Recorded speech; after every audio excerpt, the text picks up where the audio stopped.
Shalom, Israel. First and foremost, I would like to give all praises, honor, and glory to Yahweh, Bahashim, Yahweh Shai, Bahashim, Rakah, Kwadash, and a sincere salutations to the hopeful elect, and also a healthy shalom to the few Akwath who are listening and learning. Lord's willing, it be edifying. And what I have here on the screen is a scene from World War Z, the grocery store scene, which I have used in lessons before and many other brothers have. And it's a great depiction on how the beginning of Jacob's trouble is going to commence. All right. And when I say Jacob's trouble, let's look up the AI overview of Jacob's trouble.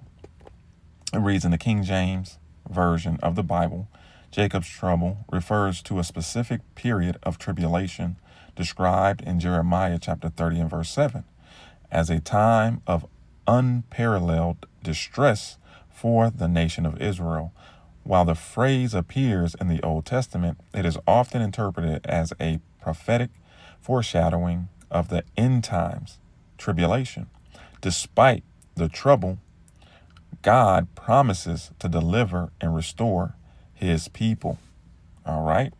And let's scroll down to end time prophecy. It reads, many biblical scholars and theologians interpret this verse as a prophetic reference to the Great Tribulation, a future period of intense suffering before the second coming of Hamashiach, of Christ, the Anointed. Now,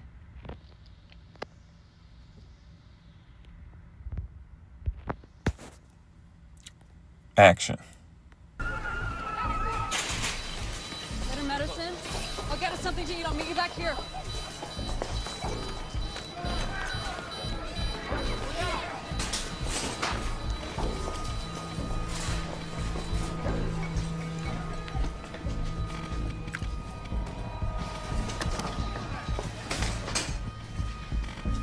Stay close.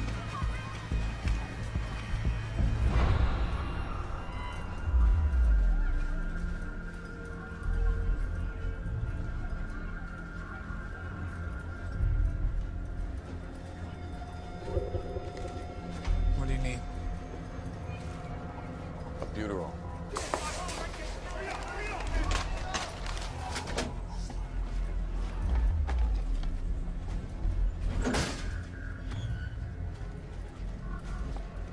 They outgrow the asthma, supposedly.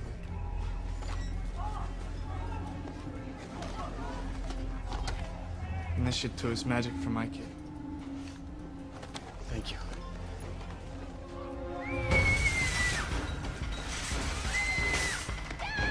Honey? Honey? Where's mommy? Karen! Karen! Hey!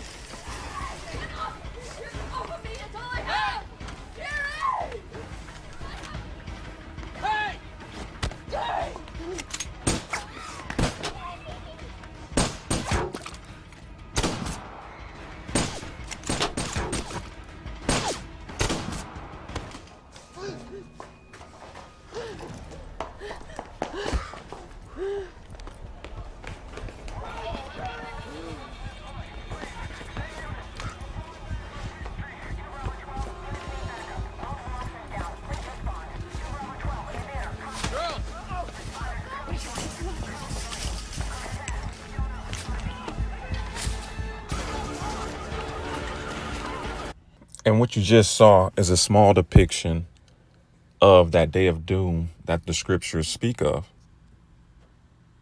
Matter of fact, this is 2nd Ezra chapter 7 and verse 43. It reads, but the day of doom shall be the end of this time. Right, the end of an age, the end of Sleazy E's rulership, the so-called self-proclaimed white man's rulership. Okay, all empires fall. And you're starting to witness, or not even starting, you've been witnessing the downfall of this Edomite empire, America, and its hegemony over the world. All right.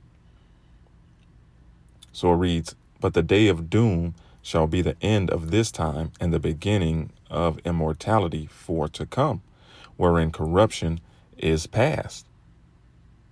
Right. After all the chaos, okay, the immortality and the everlasting kingdom of heaven will be established on earth under the rulership of Yahweh Shai, who you people ignorantly call Jesus Christ, and the Israelites. Okay, to bring about a righteous government on the earth. When the righteous are in authority, the people rejoice. When the wicked are in authority, the people mourn. So the wicked are in authority and passing all these unrighteous decrees and bringing hell upon the people. All right. This is why the people are at wit's end. The love of many is waxing cold. And it's all going to culminate until what you saw in that clip that I just played. Okay. But let's continue on. I want to grab this article. And it reads, Trump's National Guard troops are questioning their mission in LA. And what brought about this lesson was this article, and it made me remember the clip from World War Z that I played prior. And the cop that left his post to go get baby food to take care of his family stood out. Okay? Because the powers that be know for a fact that when they bring about these draconian measures upon the people, that other American citizens are not in positions of authority, military, police, National Guard, so forth and so on.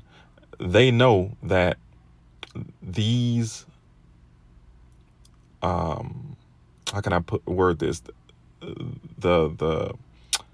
The American citizens that hold these positions now are not going to delete or point their weapons or go to the extreme measures that that the wicked elite want them to go to in order to enforce these draconian laws. Okay? Because these citizens are their cousins, are their husbands, are their wives. So in order for these draconian measures to be enforced, they're going to have to bring in foreign troops. So I'm going to play a little bit of this article. The New York Times reached out to a broad pool of soldiers seeking interviews about the deployment. While a small sample, the 6 soldiers' comments aligned with other signs of poor morale. At least 105 members of the deployment sought counseling from behavioral health officers, and at least 1 company commander and 1 battalion commander who objected to the mission were reassigned to work unrelated to the mobilization, the Guard officers said. Some troops became so disgruntled that there were several reports of soldiers defecating in Humvees and showers at the Southern California base, where the troops are stationed, prompting tightened bathroom security. The California National Guard had 72 soldiers whose enlistment was set to expire during the deployment.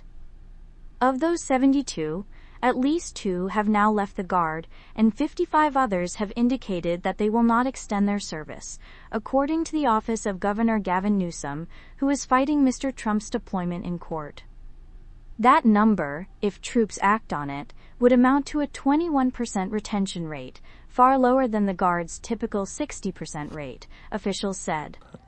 So as you can see, these American troops are disgruntled. And, the majority of us in America come from a multicultural background. We've gone to school with Black, white, Latino, Asian, African, Indian, you name it. America's that great melting pot. And these troops don't feel comfortable getting the backlash from the American citizens and, doing things that they feel uncomfortable doing. Okay, to American citizens, or people that they are familiar with. And this is exactly why the government, the wicked elite are going to bring in UN troops, okay, troops from outside of America to do the dirty work, so to speak, that These troops are not going to care about deleting an American citizen in a heartbeat. A recent report from UK's Jim Ferguson provides a plausible explanation of what we are seeing. This isn't normal. There's something not right. This isn't just refugees coming in. These aren't people fleeing from some kind of war zone. These are predominantly men aged between 25 and 35, young fighting age men, as my old boss Nigel Farage once referred to them, and I think he's right. John, what do you think's going on here, mate? So I can tell you these are UN soldiers, and they will be deployed by the WHO when they announce the next pandemic lockdown. That's what's going to happen. They've been trained by British soldiers. They've been trained by the Black Watch Regiment. They were training them in Antalya in Turkey and in the east of Ukraine. They're predominantly down to sergeant ranks. They're then shipped to France. They all sign the Official Secrets Act. Then they're ferried over. If you were fleeing war and tyranny, I don't know about you, but I would certainly take my wife and children with me. They're most precious. They're my prized asset. You know, they're everything to me. If you're going to war, you go to war with the lads. They're going to be deployed. They will be deployed. John, I mean, you say you've spoken to people in the Black Watch. I mean, the Black Watch, a very famous, regiment. Yes. Are they actually going along with this? They've got no choice. Well, I kind of said, why are you doing it? And he said, soldiers follow orders. What you're going to see is the following. We'll have a minister somewhere in cabinets suddenly come up with a great idea on how we're going to get these guys to contribute to help us. And they're going to put them in uniforms. So a couple of people have told me these uniforms are burgundy. Others have told me they're UN blue. I really don't know. I guess we'll see when they deploy them. They are going to be deployed, because otherwise, if they announced another lockdown, what would everyone say? They'd say bollocks, and they'd go about their business, wouldn't they? They're going to need armed young men in uniform to try and enforce it. Why do they import young men from the East? Because traditionally, if you want to kill and tyrannize white people, you put black soldiers in, because there's a cultural disassociation, and that's their method. That's the way these globalists are going to do it. And the gentleman used the perfect word, culture disassociation. Right. These other men from a different country have no ties with America, meaning no feelings, no emotions, no sympathy. No sympathy, empathy, whatever you may have it. They don't care. And this is why a lot of times you hear about UN troops, breaking international law when it comes to women being raped, people being deleted unjustly. Do your research. Okay. So from here, let's grab Jeremiah chapter 30 and verse 5. We'll read it in the NLT. It reads, "This is what the Lord Yahweh Ba'ashem Yahushua says. I hear cries of fear. There is terror and no peace. Now let me ask you a question. Do men give birth to babies? Then why do they stand there, ashen face, hands pressed against their sides like a woman in labor? In all history, there has never been such a time of terror." Right. And Jacob's trouble. And this is what's about to befall the earth. Okay. Primarily America, Babylon the Great. "It will be the time of trouble for many people, for my people Israel, yet in the end they will be saved." Right. The elect of the nation of Israel will be saved out of all of this turmoil.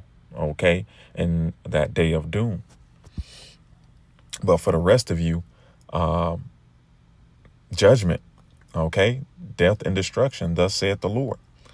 All right. So let me see if there's anything else I want. 2nd Ezra 15, and I'll start at verse 17. It reads, "And a man shall desire to go into a city and shall not be able. For because of their pride, the cities shall be troubled, the houses shall be destroyed, and men shall be afraid." And, during the lockdown of 2020, because of that pandemic, maybe some people were able to move because they knew somebody, or they had a connection or a hookup. All right. Well, that's going to go out the window when them UN troops are here. OK. First off, they're not going to be, most likely, the majority of them aren't going to be speaking English. I don't know. But at the end of the day, they're just not going to care. All right. It says, for because of their pride, the city shall be troubled, the houses shall be destroyed, and men shall be afraid.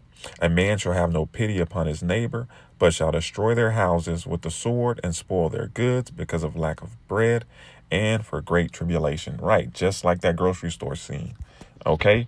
So, hey, man, stay tuned, man. The Lord is continuing to work. Things are continuing to heat up. Lord's willing, this was edifying. Shalom, Israel. Wa abad babal.